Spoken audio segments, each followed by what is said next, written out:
placemat. Now some will still be finicky. You have the people that are OCD or you call them istenis. They're very, very particular. They say, listen, but it's exposed on top. Maybe a bird came on it, and maybe a worm touched it, or maybe it's exposed to the elements. So Borei Olam hermetically sealed it on top with another cover of dew, DEW. So basically it came in a package. It was covered on top and covered on the bottom, so therefore it was fresh. This is the first example of packaging. It's also probably the brainchild of what we come to know today as Uber Eats, where you have basically the man landing at everybody's doorstep in a similar fashion. The difference is the man never gets it wrong, never forgets the special sauce that you ordered and the utensils. You don't get a bill either. And the tradition is that the man was miraculous, there was no waste. Whereas in Uber Eats, there is waste. There is a tradition that we have every Shabbat that we commemorate the man, which is to me an amazing thing. This is something that happened 3,500 years ago, and we're still commemorating the miracle.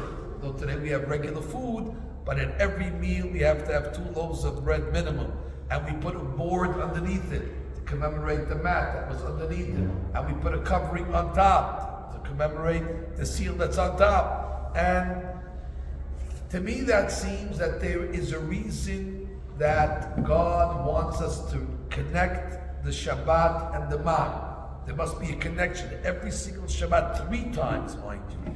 The Seudah at the night, the Seudah in the morning, the Seudah in the afternoon. There's a nexus, there's a connection between Shabbat and man. I was trying to figure out what is the lesson or what is this message. So I decided to talk about chapter 16, the Parashah of the man. So I said to myself that if we go to the Haggadah Shel Pesach, Haggadah Shel Pesach, actually 99% of it talks about Yetziat Mitzrayim and the process. It's the story we tell our children. However, the word man is mentioned in the Haggadah Shel Pesach. It's mentioned only once.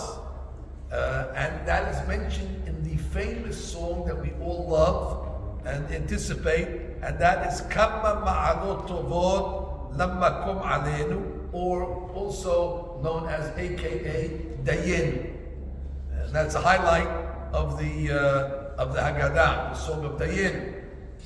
Incidentally, I was looking for the source of who wrote the song Dayen. It's good to know who wrote these Pizmonim. In our Pizmon book that we sing from, it not only tells us the origin of where the song came from, usually it's an Arabic melody, but it tells us not only the makam, which is the notes that it's in, but it also tells us the author. And it's good to know the author of these songs. Many of them were Sadiqim. Unlike the jingles and the songs of the Goyim, a lot of them are from secular people. As a matter of fact, a lot of the popular songs that the Goyim sing on their holidays were written by Jewish people. So it really has little significance. But our songs were written by the greats. So I wanted to know who's the author of Dayen. I was shocked because I never have guessed that the author was such a man of stature. It's one of the Tanaim of the Mishnah. The Abarbanel says the author of Dayenu is none other than Rabbi Akiva. So it's a song that's authored by Tanaim. Now I'm not shocked because to me it's in the line of Rabbi Akiva. Because what does the song of Dayenu basically say? You have to be grateful for everything. And he lists 15 different gifts or miracles or events that God related to us and gave us. And Rabbi Akiva says, if he just gave us one of them, Dayenu, we should be grateful. But guess what? He gave us the second item. And if he just gave us the second item, Dayenu, but guess what? He gave us the third item. And he goes like that to all the 15 items. He's very grateful. And it's Rabbi Akiva, incidentally, that would say in another place in Shas that Kol man da'abid rahmana detav abid, and everything that God does is for the best. We have to be grateful for everything. Rabbi Akiva didn't take anything for granted. Everything that happened to me said in the Torah, whether it's for better or for worse. So it's in line for him to be very, very grateful and thankful to all the miracles and not be greedy and say, well, if we didn't get this, it wouldn't have been worth it. So no, we accept whatever, and even if it didn't bring to the next level of success, we would have been very happy, we would have been satisfied. So the song is in line with his hashkafa, with his derech. Now, what does he say about the man in the Song of Dayan? Now, the reason why I'm telling you this tonight, because I know you're not going to talk about this on the night of the sin. Too busy talking about what you should be talking about, the Exodus. It's not the night to talk about the man. So we have to come in Parashat Hamaan in the middle of the winter and give us the analysis of this line of Haggadah Shel Pesach. So it says, and I quote it, Ilu he'echilanu et Hamaan ולא נתננו את השבת דיינו. If God had given us, fed us the man and the midbar, and he had given us the Shabbat, let's say he didn't give us the Shabbat, you know something? Dayenu, we would be happy. Now, from there, I see that there must be some connection between man and Shabbat. It's almost as if to say that now we have the Shabbat, the man is better. If we got the man minus Shabbat, we would have survived. We would have been very happy. The Tab'amid, God, we're very grateful. But you know what? We got man plus Shabbat. And therefore it sounds like somehow the Shabbat enhances the man. And I'm trying to understand, what does Shabbat make the man any better? We got the whole Torah, by the way. Why are we singling out the Shabbat? But the question that I really had was, is it true that we got the man and that we got Shabbat? Is that the right order? Well, the man is discussed in chapter 16. Let me tell you what happened in chapter 15, which incidentally is before chapter 16. And in chapter 15, Parashat Beshalach, by the way, we get to a place called Marah. Marah is the bitter place. The place wasn't bitter, but the water in the place was bitter. And that probably made the people bitter. And in that place, in Pasuk 25, chapter 15, Sham Sam Lo Chok Mishpat. It was over there in Marah that God delivered us for the first time the law, the Chok and the Mishpat. That means the Torah was not given at first at Har Sinai. Next week was Matan Torah, but there was a preamble. There was a pre-show or pre-giving. There was a sample of some of the mitzvot that were already given to us pre-Matan Torah. And incidentally, pre-man. Sham Samlo Chok Mishpat. So I want to know what was these Choks and Mishpats. So you don't have to go far, as she tells us. She says, Sham Samlo Chok Mishpat B'Mara Natan Lahem Miksat Parashiyot Shel Torah Shit'aseku Bahem. And the first one he gave them was Shabbat. Oh. Now, Shabbat was given before the man. Now, if this song was not written by Rabbi Akiva, I would pay no attention to it and say, all right, the author is not being so careful in his sequence of events. But once I know that the author is Rabbi Akiva, I have to learn this piyut, like I'm reading a Mishnah. Now, every single word of Kama Ma'alot Tovot is words of a Tanakh. And therefore, Rabbi Akiva clearly is not just writing things haphazardly or just in any garden variety order. Obviously, it's written in an order that's correct. Now, clearly in Rabbi Akiva's Chumash, Marah came before Man. So how can he say, if you just gave us the Man and you didn't give us the Shabbat, hold it, you gave us the Shabbat already. It doesn't work. This was my question. Now, I have to be honest with you. When you ask such questions and you're alone in the office, you don't know if it's a great question or it's the dumbest question that you could ever ask. because you don't have anybody to bounce it off, and you don't know if you're missing something. And in yeshiva, there's two types of questions. There's what's called a bomb question, and then it's called the klutz kasha. A bomb question is that's a bomb. You let off a bomb. It's a great question. And the klutz means it's a question of an ignoramus. So at first I didn't know that I create a bomb question, or is it just another one of those klutz kashas that I can add to my list of those type of questions? Good news. I found in this sefer called Ta'ameh HaMinhagim, in the laws of Pesach, in Siman Tav Kuf Lamed, in a footnote on the bottom, the Rav over here quotes a rabbi called Rav Pinchas Mekaritz. He's one of the tzaddikim. Zecher tzaddik v'kadosh l'bracha. He says, "Ma she'omrim b'Haggadah, ilu he'echilanu et haman, ve'lo natan lanu et haShabbat, halo haShabbat nitan b'mara." The Shabbat was already given in Maran, Perek Tedvav. Ve'haman yarad be'elim. Elim is after Maran. Achar kach v'im ken ipcha mebayele. He said, if that's the case, it should have been reversed. It should have said, if you gave us the Shabbat and you didn't give us the Man, dayin. Now I'm not coming to change the Haggadah. Rabbi Akiva is right. The question is, how is he right? So I want to tell you the answer that the Ta'ameh HaMinhagim brings, which is a cute answer. His answer basically is, for sure Shabbat came first. And that's not what Rabbi Akiva meant. Rabbi Akiva meant is to say like this. We got the man and we started eating the man on Sunday, and then Monday, and then Tuesday, and then Wednesday, and then Thursday, and then Friday. And then when Shabbat came, and we ate the man, something changed in the man. It was a different man. What does it mean? When the Torah tells us on Friday how many loaves of man fell, it says lechem mishneh. The Mefarshim say lechem mishneh means a double portion.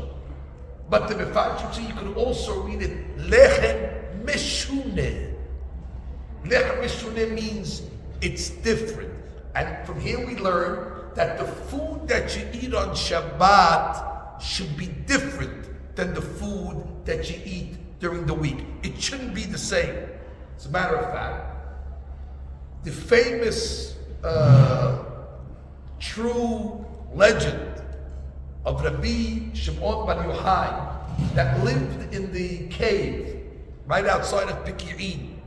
And he lived in that cave where eventually he would study with Eliyahu Navi, he would write the Zohar Kadosh, and he lived there for 12 years. How did he survive? The tradition tells us there was a carob tree right outside the cave, and he survived on carobs. But the Zohar Kadosh says that every Shabbat the carob tree transformed into a date tree. Why? So Rabbi Shimon can eat something different like one Shabbat. So you see over here, lechem mishneh, lechem mishuneh. You have to have something different. You have to have a change. Incidentally, now this part of the class is an opinion. This is not to be taken as Torah B'Sinai, but being that I'm the moderator of the class, I am allowed to express publicly my opinions. Used to be in the old days, Shabbat foods were designated for Shabbat. However, in our generation, which unfortunately became a very gluttonous generation, they eat the Shabbat foods all week long. In Arabic, there's a medley of foods that are called the maza, the kibbeh, the lahmajin, the fry. These things were exclusively for Shabbat. Today, however, if you have 3 people in a room, for some gathering, right away, there's a platter and everybody's eating Shabbat foods. The Ashkenazim are eating chulent already from Tuesday. By the time Shabbat comes already, they can't eat it anymore. But that was a food for Shabbat. So therefore, it's not Mishuneh anymore. What makes the Shabbat different? If those taste now, I agree. This I will concede. that no matter when you eat Shabbat foods, they never taste the same unless you eat them on Shabbat. There's a special spice on Shabbat that makes them taste much better, that's for sure. But still. Anyway, back to the story. So if it has to be lechem mishuneh, says the Rab and Ta'meh Menagim, the man tasted like anything you thought of. That was the famous Hadush of the man. However, there were certain things that only worked on Shabbat. So if you would think for Hamaan on Tuesday, the man wouldn't taste like it. If you wanted the man to taste like kibbeh hamda or rizu fasulye, it would not taste like that on a Monday. But if you thought about that on Shabbat, it would happen. So therefore, it had ta'am mishuneh. So there was a difference between the 6-day man and the Shabbat man. It was a different menu. It was a different tastes. So therefore, he learns. Ilu natanan v'taman. And it only would have the 6-day menu. Dayenu. But guess what? You did even better. You gave us a special man of Shabbat, not the Shabbat. The Shabbat you gave us before Marah. The Shabbat means you gave us the Shabbat man, which is different than the weekday man. That's the way he answers the question. Very nice. However, I would like to offer yet a different approach, a different answer. And I want to answer it by asking a very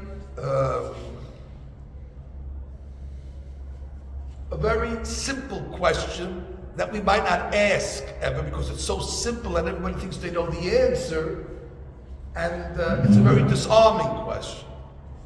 I love to know what words mean because you can't understand the Torah unless you know what the words mean. And a lot of times we fool ourselves into thinking that we know what the word means, and we really don't. One of my rabbis, Rabbi may live and be well, he used to prove the point when he used to ask us, boys, what is the meaning of the word kadosh? Now, most of the students, including myself, would answer rhetorically back, the meaning of kadosh is kadosh. You just repeat it back with some hand gesture. So then he would say, but what does kadosh mean? So then you'd say, holy. And you'd think the conversation ends there because you gave an English interpretation. But the rabbi knew that nobody knows what that word even means. So he would say, okay, now what does holy mean? And our answer always would be, holy. You wave your hands, because that makes it like it's spiritual heebie-jeebie, and you say holy. So he would say, now try to explain holy with your hands tied behind your back, without the drama. And we'd struggle to try to explain it. So there's a classic example that most people cannot explain a simple word like kadosh. So the question, the word of the night that I came to challenge our members is, what does the word man mean? Man. So you're going to say, man.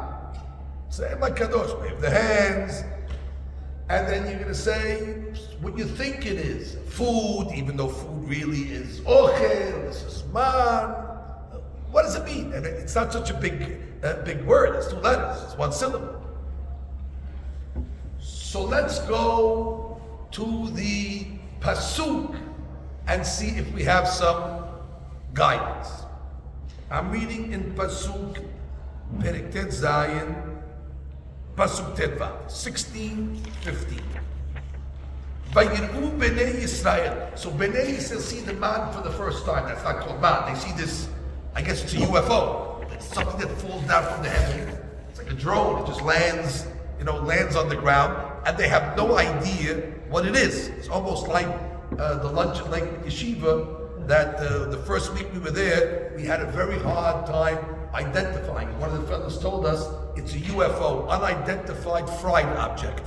Fine. Then we had to identify it was meat or dairy. It took us a couple of days as well. But nonetheless, you can imagine all of a sudden the Jewish people come out one day and they see these piles of whatever it is on the ground. Omarim, omarim, like the pasuk says.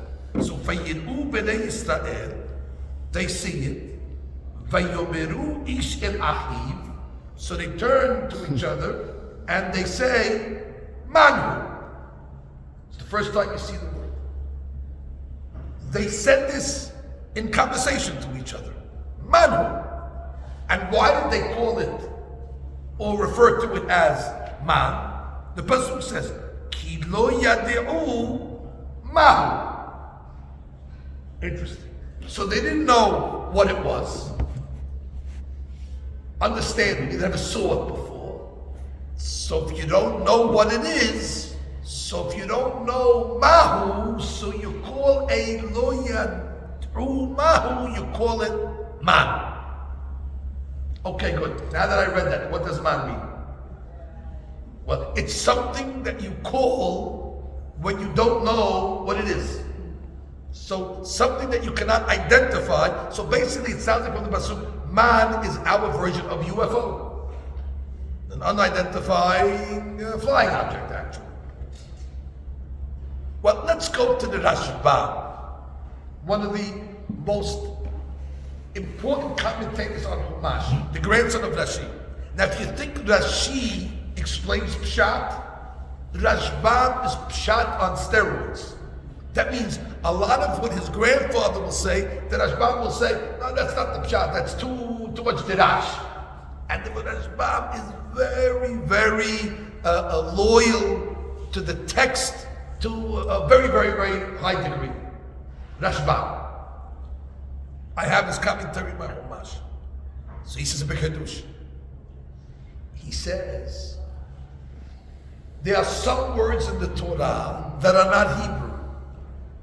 For example, when Laban called the monument Yigar Sahaduta, that's Aramaic, but it made it into the Torah.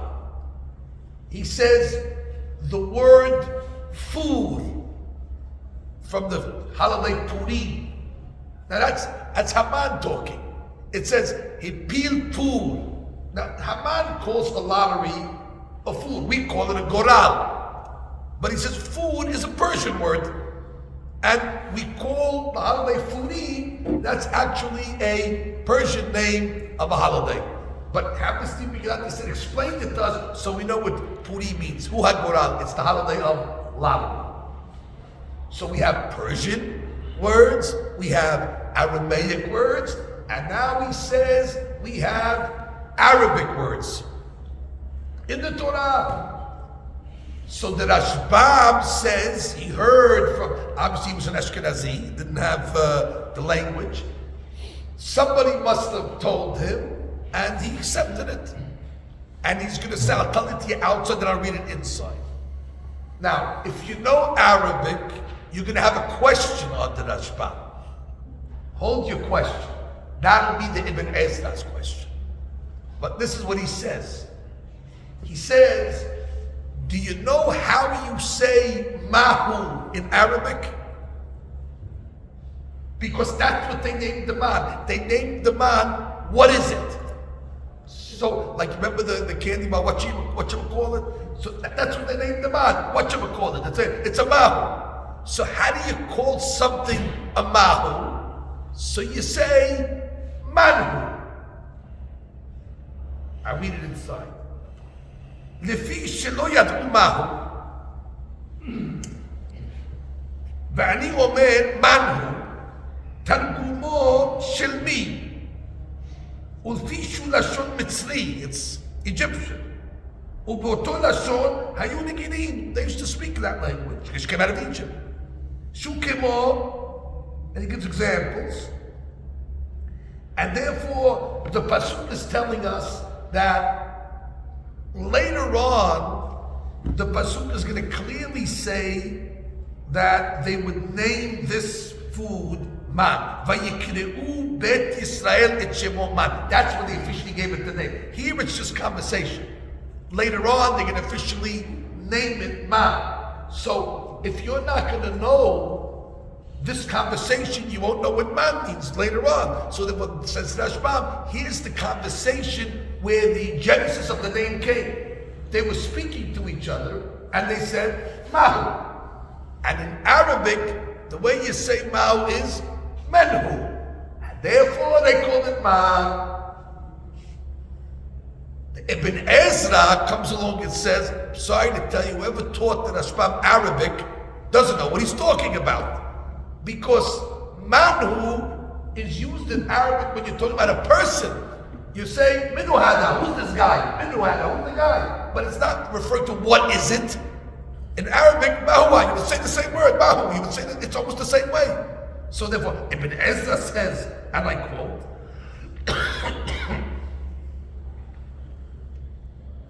Amar Rabbeinu Shlomo, that's the Rashba, Ki b'lashon Yishmael, Targum Mahu, Manu. V'hamagid lo kacha lo diber nachon. And the guy who told him that doesn't know the first thing about Arabic. Ki targum mahu b'lshon Yishmael. If you want to explain mahu in Arabic, mahuwa, it's the same word, mahu. Rak manhu targumo mihu. Minu, who is he? Ki enenu nofer man b'lshonam ki al adam. Man goes on the person, not on the object. And then the Ibn Ezra gives his own interpretation. So, according to Rashbam, let's explain first. So it's basically a mahu or a mihu. Ibn Ezra's saying it's not